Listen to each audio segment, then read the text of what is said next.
It's about 10 o'clock. I'm over here at Pena Blanca Lake, right outside of Tucson, actually really Nogales, Mexico. And a frequent question that I get asked a lot is, how do you flip weeds? Because me as a Tennessean, I really haven't ever seen anybody flip weeds, and I have been figuring it out these past few days. So my setup for today is a smaller crawdad, and yeah, I just had one bite earlier, just making sure it worked before I did it. Alright, so I have a smaller crawdad, and this is a bitsy head, an itsy bitsy head. Now, the important thing about this is, whenever you're trying to flip these cattails, you want to make sure this little stem part actually goes past your hook. Because I have some that are just a little bit below it, and it always catches the cattails. And this is by Strike King, this bitsy head, and actually I really prefer it. They're the best ones. I hardly ever get tangled up on them flipping in these weeds. It's just a really good lure, and yeah, we'll see if we can't get a few today. So first thing you want to look at, of course, is where the sun's at. Usually if the sun's out like that and there's hardly any clouds in the sky, they're going to be about 2 or 3 foot, actually pretty much close to the bank, back in the cattails, as far back as you can go. But on the cloudy days where it's about to rain, and just cloudy days in general, scattered thunderstorms, clouds, are always going to be 90% of the time right in front of the cattails. You just want to get in those little lanes, those little holes that people usually try not to fish in, where they get tangled, and that's usually where you're catching your bass. And again, that same technique. I'm just finding the hole, and I just want to jig it up just pop it about 3 times. And there's nothing back there. Once it sinks all the way down to the bottom where these cattails sit, then I'll pull it right back up. It is a little confusing at first until you really catch your first few, but you'll feel you'll feel nibbles. You will know it's a bite whenever it sinks down the cattails, and most of the time I get my bites on the way down, actually before it even touches.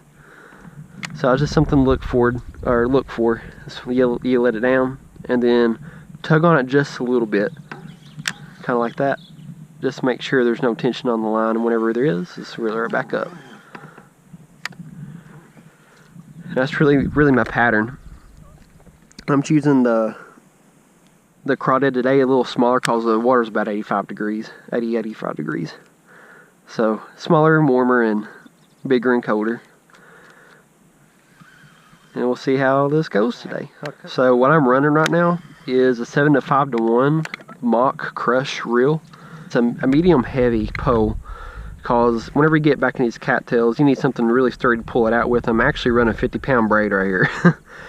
I know a lot of other people, they like to go into 70s, and they like to go way up. But 50 usually does it for me, and I haven't lost one yet on it, and one hasn't broke yet. So, but yeah, so when you flip these weeds, you need heavy stuff or heavy cover.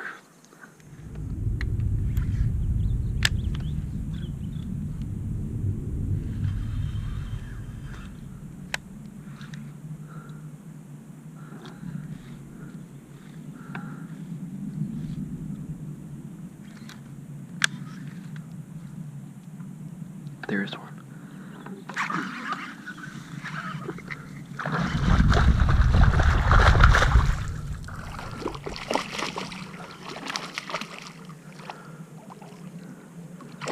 Don't want to lose them, get him in the boat. Nice. Goodness.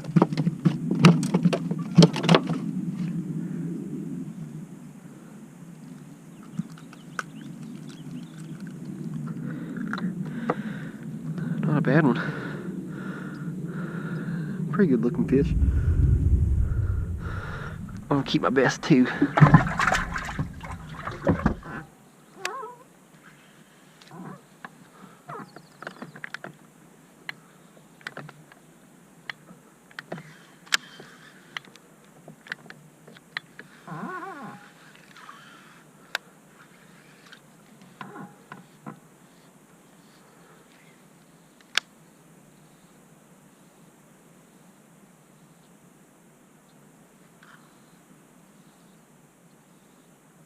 I think there's one.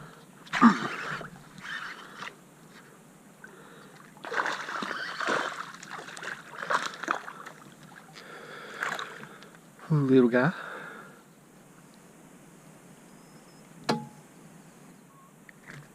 Oh.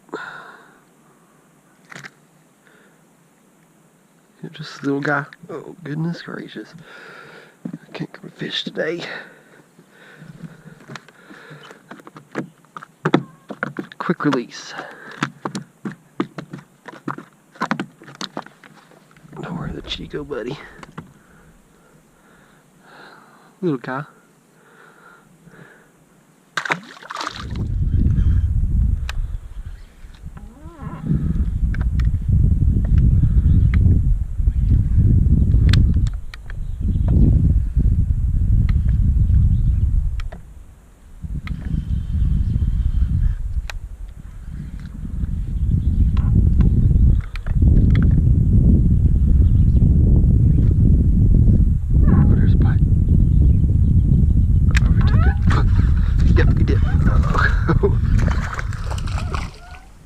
Oh my gosh. Oh, that's a mighty big bluegill. Oh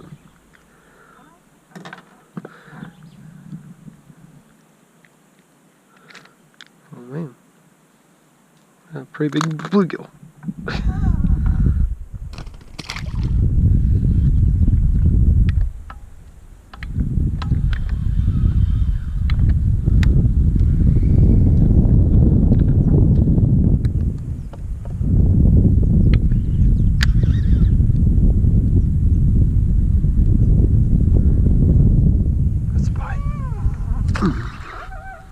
Oh man.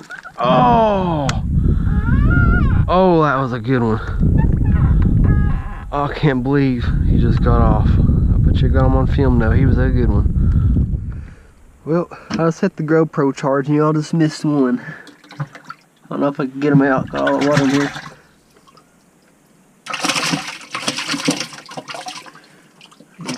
Okay, I cut another one on those in the weeds.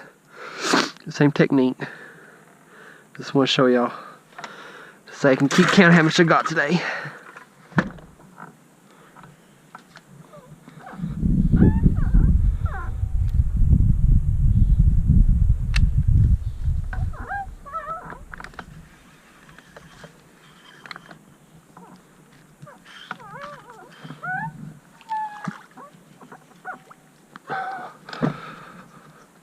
Alright, when a perfect cast comes up. And it does nothing. And right there it is.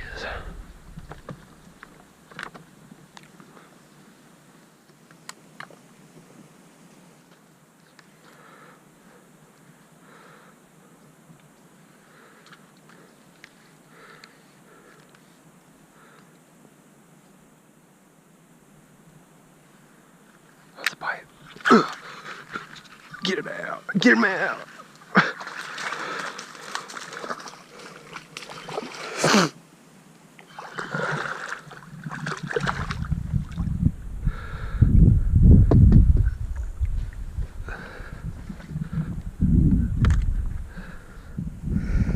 He's way back there.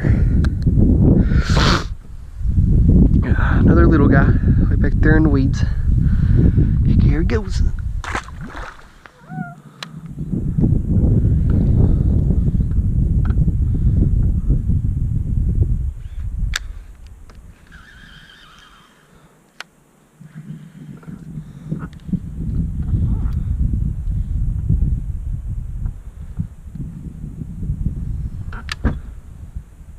Oh, it's a bite. No! He took it way behind. Could have been another one. What a day at Pina Blanca. It was a pretty good day today. I stayed a little longer than I wanted to, but I also like the night water bite, and sometime, or one time, I'll get that video for you here in a little bit. But yeah, whenever you flip reeds, that's actually one of my go-tos. Like, I don't exactly like to start out in the reeds, but if I'm fishing and I can't find any fish around trees, structures, banks, rocks, or where the sand meets the gravel underneath the surface, I always go to the reeds, at least here in Arizona. So if you're ever fishing and you want to try to, or if you can't find fish, and you want to try to flip some reeds, I always try to prefer it because I always pull 1 or 2 out. I haven't gone there and not got skunked whenever I flip my reeds. It's just a good strategy, and it takes some practice to get used to. But once you get the hold of it, I'm addicted to it now. I'll try to go out and I always flip reeds no matter what if I can't find fish under the structure I'm looking for. But yeah, well, hopefully you liked the video, and like, comment, subscribe on the link below, and try to follow us on Facebook. If you want me to do any kind of videos, anything y'all want, I'm all up to it, and I love doing it. So thanks for watching, and I'm Mace Cupp with Portrait Freedom Outfitters, and looking forward to be with you next time.